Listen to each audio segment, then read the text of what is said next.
Fox hunting was banned by the Hunting Act in 2004, but after watching that performance by Fulham on Leicester, I did not realise that it was making a comeback. Hello and welcome to Buzz Football, back again with yet another video. I've been away for a while. Where have I been? None of your fucking business. I've been busy. I've got a new job and then I got another job and then stuff's happened at home. And anyway, I'm back now. I'm back. So yeah, Leicester City have just been trounced, battered, walloped, any word that you'd like to use, by Fulham at Craven Cottage. 5-3. It could have been about 7-3. It could have been about 7-5. It could have been about 6-5, to be fair. I mean, Leicester had their chances. They missed a penalty like they did again last week. But that's not the real story, though. The real story is that absolutely shambolic first half. And the slogan, the mantra for Leicester City Football Club is "Foxes never quit." Well, after watching Seung-Chu and Wout Faes in that first half, I generally thought they took that slogan and were trying to be ironic with it. Well, I say Wout Faes and Seung-Chu because, quite frankly, this season I think I've been watching Sideshow Bob and Lord Farquaad for much of the season. Anyway, before I carry on with the video, please like the video and subscribe to the channel. It would be much appreciated. This season, I did not know, watching Leicester City would be like watching Space Jam, because every time I watch Leicester City, it seems that the other team are just completely better than them, which, let's face it, I've watched Leicester for the last 3 or 4 years in the Premier League, and they've been a very well-organised, well-drilled side with, yes, a few defensive issues, but always great going forward, always outscore the opponent more often than not. And I've been watching this season. They just completely look like a shell of their former selves. And I don't know where this has come from. I think the lack of recruitment in the summer hasn't really helped. Let's be honest with you. I mean, not really signing many players and having to go with the January transfer window in order to bring players in is always a very risky game, particularly when you're not really in the top half and you're in the bottom half of the table. And all the teams around you are very inconsistent, as Leicester have been for the last 18 months. And this is not just a problem that has been around for this season. Let's not forget that Leicester City were having a few problems last season.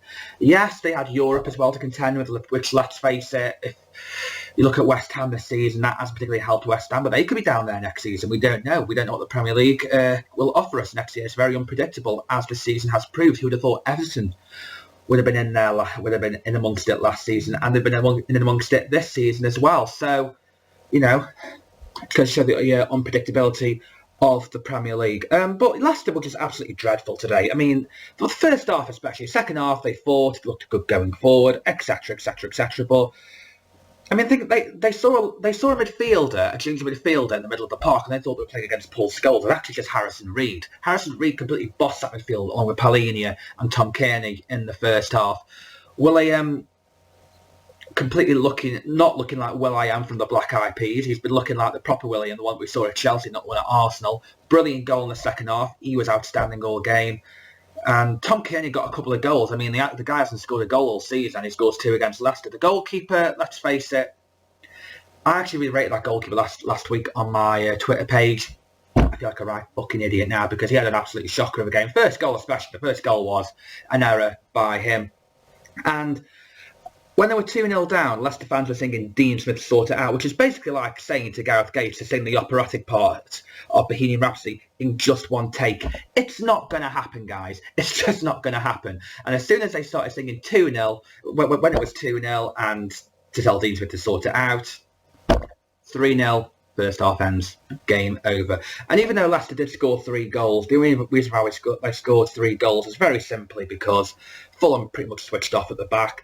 They looked complacent, they looked lethargic. Even the goalkeeper, Bernd Leno, had a very good season, a very good game. Absolutely shambolic second half. Yes, he saved a penalty, but the reason why he saved the penalty was because the penalty was given because he made a mistake in the first place. And the third goal, which he did really well to come back from, but let's face it, there should have been a bit of communication between him and the centre-half. Can't remember who it was. I think it was Shane Duffy, I believe. But another issue, I think, with Leicester City, and this is a very controversial one, and if there's any Leicester fans watching this video, please, if you disagree with this, comments below.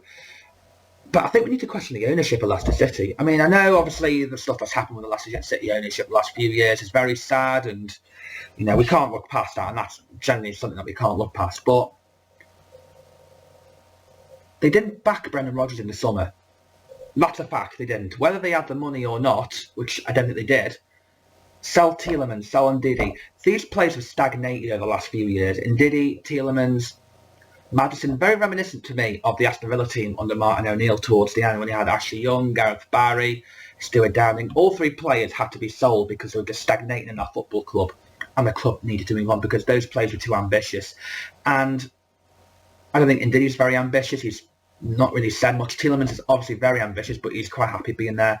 Maddison seems very ambitious, but he's very quiet. Like, if these players want to leave, they should just leave. And I know Tielemans should be leaving in the summer, but I think this has become a big, big problem for Leicester City. I think this has been a big issue, and I think these players need to be moved on a lot sooner. And the recruitment over the last couple of years has been pretty bad. I mean, Daka's not really done much. Samore, I think what's his name? Samore, the midfielder, has looked a pretty poor signing. Wout Faes, whatever the bloody hell his name is, looking like David Luiz's lethargic younger brother, absolutely dreadful at the back. It's just, I don't think the owner should just get off lightly here. I think they have got a big part to play in this. If Leicester were to go down this summer, then I think a lot of the blame has to be brought on the ownership. Yes, I know Brendan Rodgers has got them in a situation. Yes, I know the players haven't been playing well. But these players were clearly stagnating last season. You can clearly see that a lot of these players wanted to go to bigger clubs, wanted bigger projects, wanted to go to like Liverpool, Man United, Newcastle United. All these players were linked to these types of clubs, and they stayed at Leicester and are now in a relegation battle. It's not a good mentality to have surrounding the football club. We should have got rid of Brendan Rodgers when they had the chance earlier on in the season and brought in a Rafa, brought in a Sean Dyche. Yes, I know Dyche isn't doing particularly brilliantly at Everton, but you give him a bit of a longer stretch and he does do a decent job. He's shown that at Burnley, and so, he's been given the end of the season for Everton. Have they sacked Rodgers in October, November? I actually did a video about it on another channel called What the Football, which I don't think is around anymore. It is around still. I haven't deleted it. Go check that out. But it's clearly obvious that the club was stagnating, the team was stagnating. Rodgers probably needed to go at the end of last season, start of this season. They got battered 5-2 away at Brighton, and the manager stayed on for another 3 or 4 months. It clearly was a rubbish, awful choice. And I know that the owners are very loyal to the managers. They've proved that in the past with Ranieri, and I know the only way they get rid of a manager is through professional means, i.e. Nigel Pearson. But it was clearly obvious that Brendan Rodgers was out of his depth at football club from now on, and he's a very good coach. He does a really good job first 2 or 3 years, but once it gets past that stage where he's reached his peak, they bottled top 4 twice. Let's not forget that. They bottled top 4 twice. That should have been the end of Brendan Rodgers in terms of his peak at the football club, because let's face it, you bottle it once, you very rarely get a second chance. They get another chance, they bottle it again. Clearly the clubs that finished below them that were better than them, Arsenal, Tottenham, etc., were clearly going to improve. Leicester City were never going to improve from there. Yes, I know they won the FA Cup in the COVID year, brilliant achievement as it was. Again, they were never going to improve from there. This is clearly obvious. I know it's great saying this in hindsight, but I think this needs to be assessed. I think this needs to be addressed. And I think if Leicester were to go down, which is very, very likely, by the way, I think it all comes back to not getting rid of Rodgers when they had the chance. I'm not saying sack him after finishing 5th, by the way, but I'm saying you need to improve on it. You need to step it up, maybe sell a few of your big name players, bring a few younger players in there, keep the squad fresh, keep it refreshing, keep it energetic, and go from there. There we go. I think Leicester will go down, by the way. I think if Forest win tonight, and then I think Leicester are down. I do. I think that result last week against Everton is a great example. They had the chance to win that game. They get a point at home. Yes, I know Everton not doing very well either, but this bottom 3 is just, it's mad. It's going to go to the final day of the season. There could be about 3 or 4 teams that could go down on the final day. And that includes Southampton. If Southampton win today, then they're right back in the fight for relegation in terms of staying up. They genuinely are. So it reads for a very entertaining end to the season.